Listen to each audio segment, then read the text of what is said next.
welcome to Simpler Bible, a daily journey to biblical understanding. Today, for episode 80, we are going to be in 1 Samuel 21 and 22. We're going to jump over to a couple of Psalms, and we're going to talk about David and Doeg. There are a couple of things here that are very important and have New Testament implications as well. And so, begin with me in 1 Samuel 21, 1.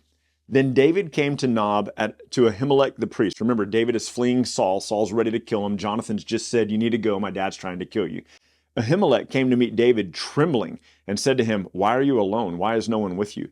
David said to Ahimelech the priest, "The king has charged me," this is not noble of David, he's going to lie here. "The king has charged me with the matter and said to me, 'Let no one know anything of the matter about which I send you and with which I have charged you. I have made an appointment with the young men for such and such a place.'" So David says, "I'm by myself today because it's an urgent matter. The king I'm telling the guys are going to meet me down the road a little bit. I'm just stopping here to get a blessing from the priest," or whatever, right?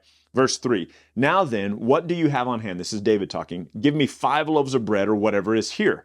The priest answered David, "I have no common bread on hand. There is only the holy bread if the young men have kept themselves from women."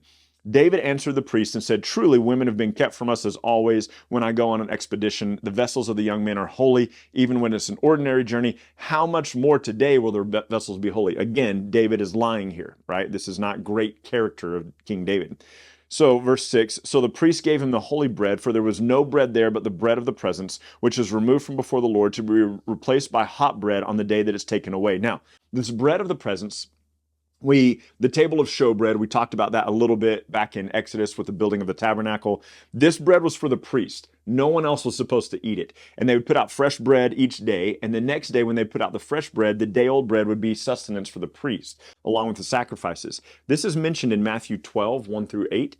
And in Matthew 12, Jesus and his disciples are going through the grain fields, and the disciples are eating the grain of the grain fields. And the Pharisees are going, "Hey, why are these guys breaking the Sabbath?"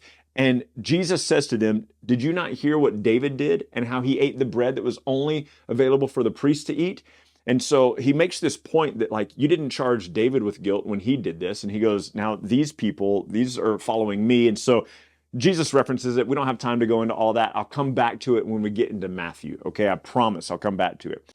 Now, David is in front of the priest. He's asking for some bread. He's like, "I'm going on a journey." Look at verse 7. "Now a certain man of the servants of Saul was there that day, detained before the Lord." That's an interesting point to note. "His name was Doeg the Edomite, the chief of Saul's herdsmen. And David said to Ahimelech, Then have you not here a spear or a sword at hand? For I have brought neither my sword nor my weapons with me, because the king's business required haste." And the priest said, "The sword of Goliath, the Philistine whom you struck down in the valley of Elah, behold, it is here wrapped in a cloth behind the ephod. If you will take that, take it, for there is none but it here." David says, "Give it to me, there's none like it." And David arose and fled that day from Saul and went to Achish, the king of Gath. This guy's going to come up again in a couple of days, so keep him in your head.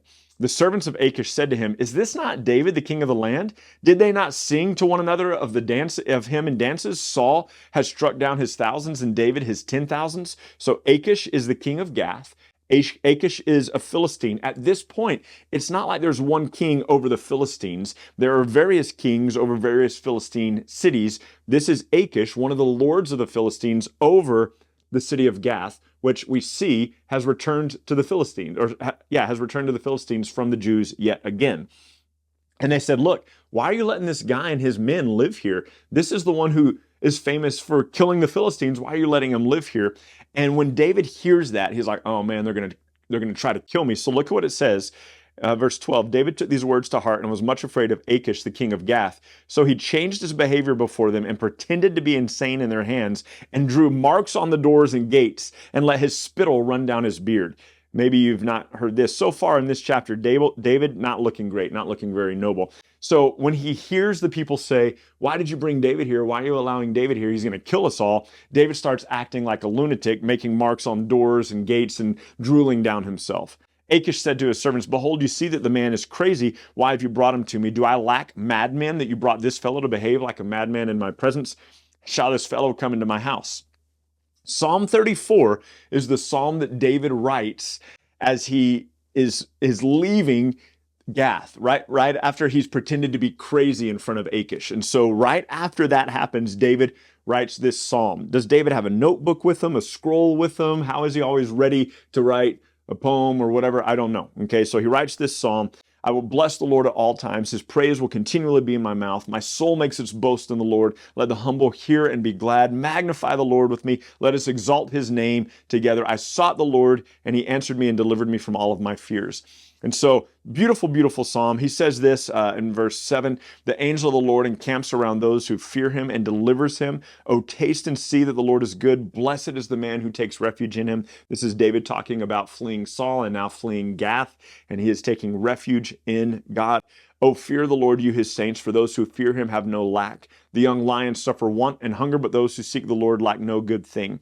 I love this too. He says down here in verse 15, the eyes of the Lord are towards the righteous, and he hears their cry. The face of the Lord is against those who do evil, to cut off the memory of them from the earth. When the righteous cry for help, the Lord hears and delivers them out of all their troubles. The Lord is near to the brokenhearted, and he saves those who are crushed in spirit. Fantastic verse to memorize. It's a true statement that God is near to the brokenhearted, saves those who are crushed in spirit. It is made more poignant by the fact that yesterday David fled his own home, that yesterday David fled King Saul, that he's been hiding out, that he's been running away, that he's in danger of his life, right? Not literally yesterday, but in like last week, right?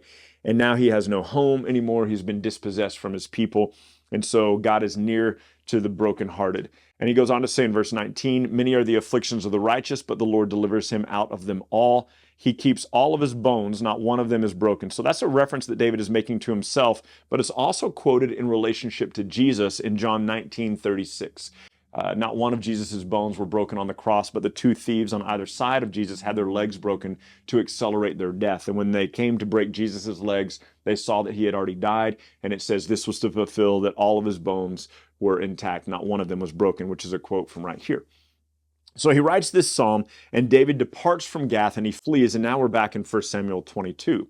And he hides out in a cave. All right. So he's hiding in a cave, and it says everybody who is in distress and everybody who was anxious and everybody who was fearful came to him, everybody who was bitter in soul. And he gathers about 400 men to him. So at this point, he has 400 guys with him. And he says to the king of Moab, please let my father and my mother stay with you until I know what the Lord will do with me. So he left his mom and dad with the king of Moab. And then verse 5, the prophet Gad, he's an important player in the book of Samuel. In fact, well, we're not there yet. I'll tell you, I'll come back to Gad later, okay? The prophet Gad said to David, do not remain in the stronghold, depart and go into the land of Judah. And David departed and went into the forest of Hereth. Now, this is very, very important what's about to happen. And I'll show you why. See, I don't need to do that. I could have just kept going. Here we are. Verse 6, okay? Now Saul heard that David was discovered, and that the men who were with him, and Saul was sitting at Gibeah, that's where he's from, under the tamarisk tree on the height with his spear in his hand, of course, and all of his servants were standing about him. And Saul said to his servants who stood with him, hear now, you people of Benjamin, will the son of Jesse give every one of you fields and vineyards? Will he make you commanders of thousands and commanders of hundreds? Remember, Saul is of Benjamin. So he's basically saying, why do you want to follow this man from Judah? He goes, we're the kings, we're the people of Benjamin. He goes, have all of you conspired against me? No one discloses to me when my own son makes a covenant with the son of Jesse. None of you is sorry for me or discloses to me that my son has stirred up my servant against me to lie in wait as it is this day. Then answered Doeg the Edomite. Remember, Doeg the Edomite was at the tent of meeting when David met with the priest. Saul's chief herdsman saw David get the sword and the bread and flee. And so Doeg the Edomite says, I saw the son of Jesse coming to Nob, to Ahimelech, the son of Ahitub. And he, that's the priest, inquired of the Lord for him and gave him food and gave him the sword of Goliath the Philistine. So the king sent and summoned Ahimelech, the priest, the son of Ahitub, all of his father's household, all of the priests who were there at Nob, and all of them came to the king. And Saul said, hear now, you son of Ahitub. And he said, here I am, my lord. And Saul said to him, why have you conspired against me, you and that son of Jesse, and that you have given him bread and a sword, and even inquired of God for him, so that he has risen against me to lie in wait as it is this day? Ahimelech the priest answered the king, who among all your servants is so faithful as David, who is the king's son-in-law, captain over your own bodyguard, and honored in all your house? Is today the first time that I have inquired of God for him? No, let not the king impute anything to his servant or to all the house of my father, for your servant has known nothing of this, much or little. And the king said, you will surely die. Saul is saying this to the priest of God. You will surely die, Ahimelech, you and your father's house. And the king said to the guard who stood around him, turn and kill all the priests of the Lord, because their hand is with David. And they knew that he fled, and they didn't tell me. But the servants of the king would not put out their hand to strike the priests of the Lord. So then the king said to Doeg, remember Doeg is the chief of his herds, you turn and strike down the priest. And Doeg the Edomite turned and struck down the priest and killed on that day 85 persons who wore the linen ephod. They kill all the priests except one. And Nob, the city of the priest, he put to the sword both man and woman, child and infant, ox, donkey, and sheep he put to the sword. But one of the sons of Ahimelech, the son of Ahitub, named Abiathar, escaped and fled after David. All right, one son escapes. Abiathar told David that Saul had killed all the priests of the Lord, and David said to Abiathar, I knew on the day when Doeg the Edomite was there that he would surely tell Saul, I have caused the death of all the persons of your father's household. Now, it's been a while, so you might not remember this, but back in the beginning of 1 Samuel, all right, it hasn't been super long, but in the beginning of 1 Samuel, we met Eli, and Eli had these two sons, Hophni and Phinehas, and Eli the priest and his sons were wicked in the sight of the Lord. And God came to Eli in 1 Samuel 2, and he says, and he goes, look, you didn't restrain your sons from being wicked. They're sleeping with temple prostitutes. They're stealing and dishonoring the offering. He goes, I'm going to put your sons to death on one day, and I'm going to destroy your family line. Now, Ichabod, the grandson of Eli, was born on the day that Eli and his two sons died. Ichabod was born, the son of Phinehas. And Ichabod wasn't alone. Ichabod had a brother as well that was still alive. And so what's interesting is this priest, Abiathar, the one priest that survives this slaughter, is a direct descendant of Eli. And here's the way the lineage goes. You have Eli, whose son was Phinehas, whose son was Ichabod, whose son was Ahitub, whose son was Ahimelech, whose son was Abiathar. And so this is a direct descendant. Now remember, what was God's word? What was God's word to Eli? I'm going to destroy all of your offspring. And we thought that had happened the day his two sons died, but Ichabod was born, and we saw later that Ichabod had an older brother. Those two were still alive. And so God said, I'm going to destroy all your offspring, and the one that I leave alive, I'll leave to grieve out his eyes for all of his kinsmen. This is the one. This is the one that God left alive, Abiathar. And I promise you we're going to come back to this, but I can prove when we get into 2 Samuel that Abiathar is the last one of the line of Eli, but we're just not quite there yet. But this has to be connected back in our mind, back to the previous chapter. So David says to Abiathar, stay with me, don't be afraid, for the one who is seeking my life is seeking yours as well. You shall be with me in safe keeping. So this is Abiathar, who is now serving David. And then this is the psalm that David wrote, Psalm 52. On the day, so it probably should be earlier in our today's text, but this is the psalm he wrote the day that he saw Doeg the Edomite. And so he says this, this is about Doeg, keep that in mind, Psalm 52. Why do you boast of evil, O mighty man? The steadfast love of God endures all day. Your tongue plots destruction like a sharp razor. You are a worker of deceit. You love evil more than good and lying more than speaking what is right. You love all the words that devour you, deceitful tongue, but God will break you down forever. He will snatch and tear you up from your tent. He will uproot you from the land of the living. The righteous shall see and fear and laugh at him, saying, see the man who would not, this is about Doeg, see the man who would not make God his refuge, but trusted in the abundance of his riches and sought refuge in his own destruction. And then David says of himself, but I am like a green olive tree in the house of God. I trust in the steadfast love of God forever and ever. I will thank you forever because you have done it. I will wait for your name, for it is good in the presence of the godly. And so he has some harsh words for Doeg the Edomite, and he recorded them for us, so we have them. I think back, well, never mind. That's a side note we don't need to go on to today. But join me tomorrow in 1 Samuel 23 and 24, and we'll continue David fleeing from Saul. We'll see you then.